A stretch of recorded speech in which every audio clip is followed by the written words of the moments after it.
See what I mean, Gene?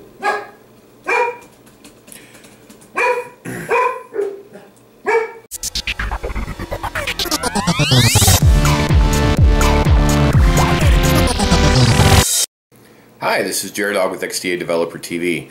Last week we had our inaugural XDA Developer Hangout, utilizing Google Plus's Hangout on Air. That's something we hope to do here in the near future, even making it a regular fixture of XDA Developer TV, so stay tuned for further developments. Over 70 people watched on the YouTube channel as XDA Recognized Developer Franco discussed his Franco kernel for the Nexus 4, 7, and 10 devices. And then Adam Outler waxed poetic about the DMCA, and then we discussed the new Lightning browser from XDA senior member Anthony CR. What follows is the highlight reel of sorts to spare you the pain of watching us discuss not only these topics in detail and even down to the minutia, but also the impromptu discussion of Rogaine, and there was even an inadvertent bout of technical difficulty. So, without further ado, we begin with Franco discussing Franco kernel. So the big thing I worked on and I finished yesterday was a full interface for gamma customization, so you can actually change any type of color value on the device, not just RGB values, but the grays, blacks, whites, saturation, contrast. So it actually works awesomely. The other big thing about the kernel is that users are not bound to use all the Qualcomm proprietary stuff like MP decision and all the thermal stuff. It's not proprietary anymore because it's all, I made it so I use my own open source drivers, and it's great. Been improving on that, and it's not eating up anymore. The cores are managed very well right now.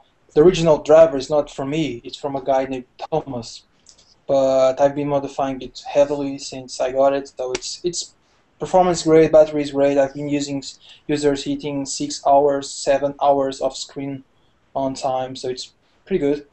Apart from that, I've been working on the Nexus 7. I just released an update for that, using the same hotplot drivers, not just using the Tegra stuff, which sucks. Happy with it. I started with the Nexus 10 like 1 month ago, but I haven't had much time to actually make something new. But it's running great. I love the device, and the kernel is kind of bare bones right now, but it works.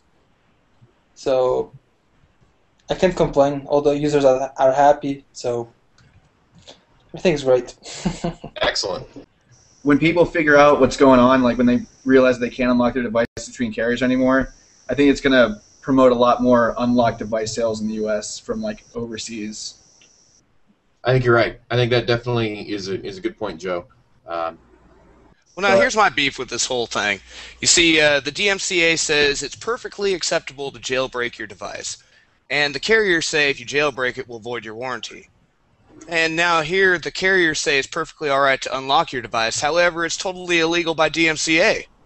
I mean, if you talk to Verizon, they'll tell you that you can go ahead and unlock your device. They'll give you the code and everything for it. But if you try to get around any kind of a manufacturer way of doing it, then you can be prosecuted.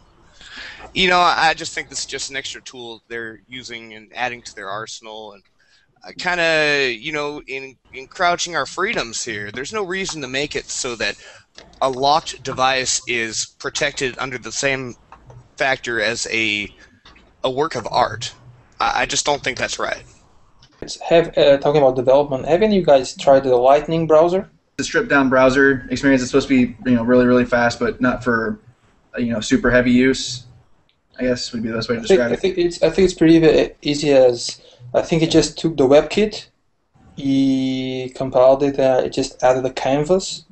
That's just it. Just a core with a blank thing, and with an address bar, and it's just that. And it has nothing else. Now he added a few settings, but just for easy usage, but nothing, no big things. That's what he wants, just that, and it's unbelievably speedy. You use Chrome, it lags a little bit. Even on a high-end device, it just when you touch it, multi-touch sucks. You run the Lightning browser, and it's unbelievable. It's a big difference, but then you lose on features. That's a trade-off anyone has to